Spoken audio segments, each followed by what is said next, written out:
Hello, listeners. It's Bella Malloy here, host of Seek Travel Ride, and welcome back to another midweek mini episode where I aim to fuel and stoke your fire and wanderlust for bike adventures.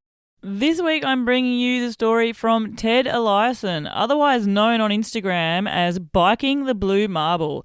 Listeners, Ted is amazing and well known in our community. He spent many years touring all around the world. I think, Ted, you racked up 80,000 kilometres? And so, listeners, you could just imagine the days that Ted could choose to share for us. And he's chosen to take us on a day of his trip riding in southern India.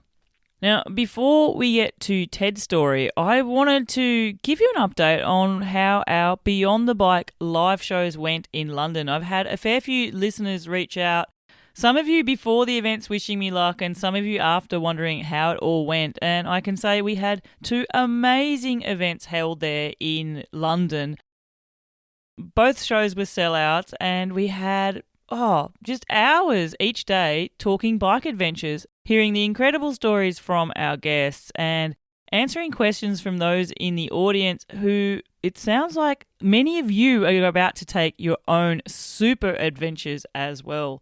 For those of you who missed out, I can say that we did film both nights and recorded the audio. So hopefully sometime soon you'll be able to also see some vision from what went on and hear all about it as well.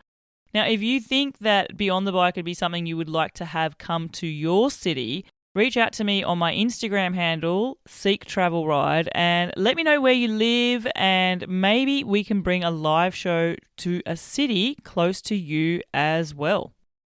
Okay, now it's time to listen to Ted share one day of his trip. Hey Bella, this is Ted. I wanted to take the opportunity to share with you a day that I experienced in the southeastern Indian state of Tamil Nadu. It happens to be New Year's Eve of 2022, but that's, in this case, rather incidental. So why do I want to talk about this one day in particular? And the short answer is because for me on this trip, it felt like the furthest cultural point away from basically everything I had left behind in order to bicycle around the world. It was my cultural antipode on the earth. I want to preface the day by mentioning that there's an old Anthony Bourdain Parts Unknown episode. It's not set in India. It's set in Indonesia. But Anthony Bourdain is out on this boat with this retired anthropologist, Lawrence Blair, who's a character. He's got a big white mop of hair and an eye patch. And he's describing the people in the Indonesian islands as different from the people of the West. He mentions that the West is more analytical and rational and individualistic in its thinking, a little bit more on the left side of the brain. And he found the people of the East tend to be more developed on the opposite side of the brain, a little bit more creative and imaginative and intuitive about their interconnectedness to things. And I found this assessment, or this analysis, applies to India. I've never been to a place where people's basic cognition, what they pay attention to and what they don't, just so fundamentally differed from my own. I want to say that India is simultaneously the best and worst country I have ever traveled through on a bicycle. On its downside, it's painfully noisy. It's polluted, it's diseased, it's chaotic, it is traffic without rules. It really, if you're to judge India on superficial appearances alone, it's one of the worst places in the world to be. However, it's also the most intense place in the world to be. And as I got into India, I found it the most transformative. And I found it transformative for reasons that are not superficial. I think when we talk about the spiritual in the West, we're grasping for a concept that we don't fully understand from an Indian perspective. But from what I saw, it looked more like a prioritization of mental health and human connection over our tendency to chase individual financial security and material display. This day stands out as sort of the end product of an epiphany that I had been building in my head as I moved down from the Himalayas all the way to the southern tip. The day was great because it started off really well, and it just kept going that way. I saddled up Morpheus, which is my jet black surly disc trucker, and I started cycling north towards Pondicherry. In the interest of time, I'm going to summarize the first part of the day. I had perfect weather, soft trade winds. It was a flat ride through coconut palms, rice fields, banana plantations. The sky was as clear as Hawaii. The Tamils themselves are generally, I find, openly curious, some of the most openly curious people in the world, as well as generous. And one thing about the day that was really unique was I spent zero money on food. People would stop, they would want to know my story, and then, they bought my breakfast, bought my lunch, bought my snacks, bought my coffee, all throughout the day. I would exchange social media information with them. I'm still in contact with several people that I met during these drive-by selfies. And the food itself, I could do a whole segment on Indian food. One of the best reasons to travel through India is the food. The day was about 65 miles that I cycled in about 6 hours to get this town, Thirukadayar. The towns I passed through were relatively clean and brightly painted relative to India. There was also less road trash than I remember in other parts of India, and I was passing gorgeous temples and gateways and colors along the way. I go into Thirukadayar. I find a hotel. I started finding hotels on the fly because oftentimes in India, reservations don't really work. You'll show up and they'll say, I'm sorry, we don't have a room, or we're for Indian nationals only. But, the owner's out front sweeping, and he asks if I want a room, and I nod, and I compliment the newness and cleanliness in this part of India. And he's like, well, sweeping is also good dharma. And as I'm checking in, he mentions to me that the town's mandir, which is a temple, is just a few blocks away. Thirukadayar is on a pilgrim route. It's one of 8 temples that commemorates 8 different victories of Shiva over 8 different demons. And this one happens to be the defeat of Yama, who is the demon of death. It is a pilgrim site for people seeking longevity. So this is just a random town I picked because my hands were hurting. I've been on the bike consecutive days. My hands are feeling like ground up hamburger. I decide not to push on to Pondicherry. But, it's here. I'm going to explore it. So I put Morpheus into storage. I put on better clothes, and I head out to the temple. Now, I want to describe 3 things about this temple visit. First of all, how the temple looks, what it represents as a story, and how I see people interacting with it. In its appearance, well, first of all, one of the things in Tamil Nadu is there are these pilgrimage buses. They're loaded up, and people get on these buses to go to all of the different temples to get different kinds of blessings from the temples. And these are not sedate bus rides. You can hear them coming from behind you. Often they have drum circles going on inside. Sometimes you'll hear Vedic chants in unison. You look inside these buses at different stops and you'll see light shows going on inside. There's a noisiness to this, and that's part of the experience. So I'm walking to the mandir, and all of a sudden I'm surrounded on all sides by what I could best describe as clouds of all of these Tamil women coming off the buses. And Tamils are interesting looking people. They're dark skinned and their skin is shiny. They're actually very striking people. And all of these women are wearing bright crimson traditional saris, which is the color of Shakti, or the divine feminine energy. So I'm moving in unison, surrounded by these clouds of women, young and old, all dressed in red. And we turn the corner, and then you see the main mandir. One of the features of these southern mandirs are called gopurams. And the best way I can describe it is imagine a 10-foot story high-rise, but it's pointy, like the Transamerica Tower. And it's covered from its roof to steeple in 1,000 life-size painted terracotta statues, the whole thing. Each figurine sits within this ornate vertical stage of carved doorways and curtains of stone, and each statue is individually painted in the most brilliant tones: day glow, fluorescence. It's as if the point is for the colors to maximally stand out against the natural setting. Now, imagine also in these gopurams, these 1,000 statues are arranged left to right to be perfectly symmetrical, like they're pages of some crazy pop-up book.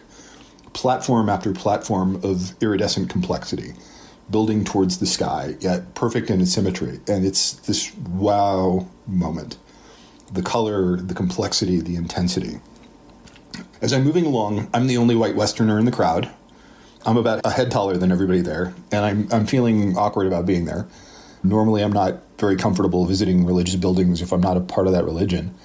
But, I'm reassured. I'm given enough smiles and nods from the people as I'm going that they reassure me it's okay to go in.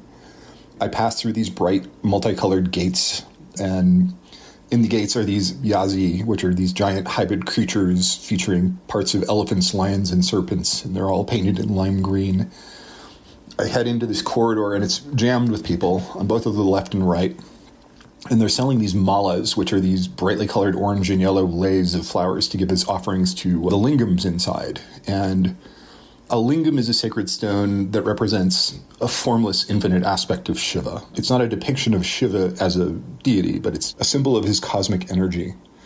The main purpose of any temple visit is to give a puja, which is an offering to the energy force of the deity represented by one of these lingams. And this is in exchange for the possibility, if it hears you, of a certain kind of blessing.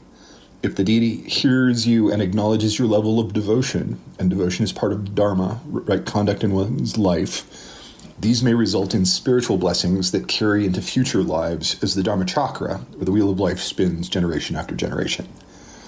Hinduism. I didn't know much about it going into India. It was described to me that trying to understand Hinduism is a little bit like trying to understand the internet. There's a core logic to it, and yet there's always a vast mystical unknown. The focus is on what resonates within you. You can actually choose among many deities to offer prayers to in order to find your own unique path within the religion based on what resonates with you personally, what fits. And I want to emphasize that concept of resonance. In the Hindu cosmology, the world of the senses is called the Maya, or the Great Illusion. And its analogy is that everything that you see and sense is actually a hologram. What you feel within yourself is actually more true than what you see and sense without. What you feel is more true to you than how things might actually appear. So I'm going into this temple, I remove my shoes and enter the mandir, passing below the image of Ganesh, which is the half-elephant god-goddess and child of Shiva and Parvati from the epic saga the Mahabharata. One always is supposed to make an appeal to Ganesh before taking on any great project. Past the entrance of Ganesh, I enter a room where there's a live elephant who's been elaborately painted, and he is gracing the visitors by waving the end of its trunk over their hair in exchange each time for a mouthful of hay. Part of the pilgrimage experience is that it's fun for the whole family, like going to a theme park. Mothers and children in particular are standing around receiving these blessings, and there are lots of laughter and smiles. The temple continues into a central compound with a reflecting pool. There are these team boys there, brown, thin, shirtless, in these saffron-colored dhotis, which are these folded pleats about the waist. They're wearing malas of seeds around their necks sacred to Shiva, and they're carrying torches of flame, and they're excited. They're talking rapidly among themselves. In the inner sanctum are the lingams, where the people make their offerings and say prayers of devotion. Another aspect of these visits is just to be in a beautiful place and to sit, to reflect, have conversations, catch up. It's a crude analogy, but I found for many Indians going to a temple serves multiple functions, and one is our equivalent of going to a coffee house or a Starbucks. It's just a place that's not work or home, where you can catch up with people and talk about what's going on in your life. Now, the story of the temple. It's a temple of immortality based on the story of saving this young boy, Markandeya, from death. The backstory is, once upon a time, in a period called the Sumadra Matan, which was a great churning of the ocean, the churning created this ambrosia, and the gods wanted a sublime place to consume Amrita, this ambrosia. Before consuming it, they forgot to worship Ganesh, as required at the beginning of all projects, and Ganesh was hurt and offended, and stole their pot of Amrita, and hid it in this town of Thirukadayar. Ganesh then created this Shiva Lingam, dedicated to his father and mother, and poured some of the Amrita, the ambrosia, over it. This lingam is now at the heart of this temple. It's known as the Amrita God Eshwarar. Eshwarar, in Sanskrit, literally the lore that leads to immortality. The story continues that there was a sage near the temple named Mrikandru and his wife Rudmai, where they're devotees of Shiva, and they worshipped him day and night for years, asking to be graced with a child. After many years, Shiva finally appeared to them, and told them he heard their prayers and would give them a choice. They could have a gifted son who would live to only be 16, or a dull son who would live a very long life, and they chose the former. They were blessed with Markandeya, but he was destined to die at age of 16. So as Markandeya grew, so did his devotion to Shiva, as advised by his father. He worshipped at the Shiva Lingam daily. He even brought it water from the Ganges to the temple. And on the day of his 16th birthday, when he was destined to die, Yama, this flamed skull-crowned deity of death, appeared to him with his noose to tie around his soul and take him with him. Markandeya sought refuge in the temple and embraced the Shiva Lingam. Shiva then appeared and warned Yama not to touch Markandeya, as he was now under his protection. Yama refused to listen and threw the noose anyway, binding Markandeya and the lingam together. Angered by Yama's arrogance, Shiva kicked him and held him underfoot, rendering him powerless. Markandeya was blessed by Shiva to remain 16 years old eternally from that moment, and Shiva became known as the Kala Samhara, the destroyer of time. While Yama was rendered inactive under the foot of Shiva, there were no deaths on earth, but people were still being mourned. Burdened by the weight of so many people, unable to sustain their hunger, the earth goddess Bhumadevi finally appeared and asked Shiva for help, and Shiva, feeling compassion for the earth goddess, finally released Yama, allowing death to return. That's the backstory. Evening falls, the drums pick up, the radiant colors of the gopurams fade into the cobalt blue and purple night sky. And I walk away feeling that, India is different in that it has these cultural tools to assist deeper experiences, and they're the opposite sensory ends of the spectrum. On the one side, they have deprivation in the form of meditation and yoga and abstinence from hedonistic pleasures. It's not a surprise that, Siddhartha Gautama Buddha is the one who sits under a banyan tree in Bihar and meditates until he sees that all things are not only connected and that he is not just a part of the universe. He is the universe itself and all that is knowable about the universe. He is all things and nothing at the same time, as part of a never-ending circle of life and death and infinite space and time. The other aspect of these tools for profound experiences is what I would describe as trance. And I would say the Mandir Thirukadayar is more like a stage for trance, for synesthesia, more complexity than the mind can process, colors and patterns in detail that seem deliberately intended to overwhelm. Rhythmic drums, Vedic chanting, this intense embedded symbolism with all of the meanings and messages, and I've only scratched the surface of what must be going on in people's heads here. It's as if the intention of these mandirs is to push people towards a sense of the loss of the self within the complex, overwhelming the emotions until you feel a sense of oneness and connection to everyone around you. A form of augmented reality, the overlay of the holy texts of the Mahabharata against the things that you see.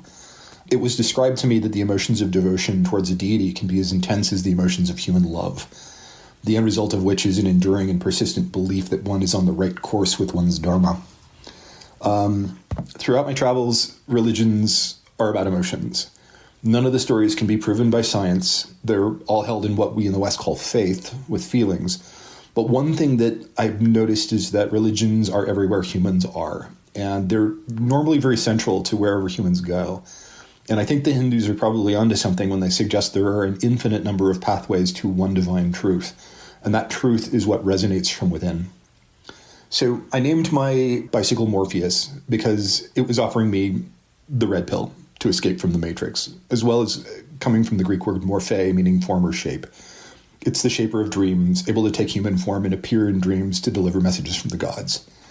And I'm reminded, given this Hindu cosmology of truth being more real within than the truth of the senses, I'm reminded of that scene in the movie The Matrix, where the young boy says to Neo, "Do not try and bend the spoon. That is impossible. Instead, only try to realize the truth." What truth? There is no spoon. There is no spoon? Then you'll see that it is not the spoon that bends. It is only yourself. So I recognize I haven't talked much about the experience of bicycling or long touring. The point of me heading out the world on a bicycle was not first and foremost about the bicycling. It was what I would call a vanaprashna, or a forest walk. It was about wanting to do and see things I had never dreamed of. Well, I had been granted this gift of this one conscious life. It was about working on a sense of gratitude for everything I was able to do and see while I had this gift. not trying to engineer happiness from a list of achievements for external validation, but finding within the ride some deeper emotional meaning. Throwing myself at places that I knew little to nothing about and allowing natural serendipity to do its work. India was the most different place that I visited on Earth from my home, and Tamil Nadu on this particular day was perhaps my best day in India. But pedaling down the length of India through all of these landscapes and cultures, I realized I had unavoidably absorbed some of these new frames of thinking. India doesn't change what you see, it just changes how you see. And once your lens shifts, there's kind of no going back. But for me, this was good. It was transformative and it had healing properties for me. Be attentive to what resonates within. Value this more. Learn to take whatever you're given and use it ingeniously. It is only your ego that causes you to feel like you're alive to live up to something, some expectation for external validation. Basically, you are here. Pursue your curiosity. Curiosity is the Amrita, the ambrosia of life. One will never learn all one wants to learn if one feels that desire, and this is a good problem. Infinitely life-engaging. There are wonders to explore, languages to learn, histories to absorb, places to travel. It's just great. It's a great gift to be here, even if it is just on a round rock floating around a small yellow sun, drifting at an obscure edge of a galaxy among 2 other trillion galaxies. Trust the universe. It gave you some wisdom when it made you, and that wisdom already lies within you if you listen. Thank you so much, Ted.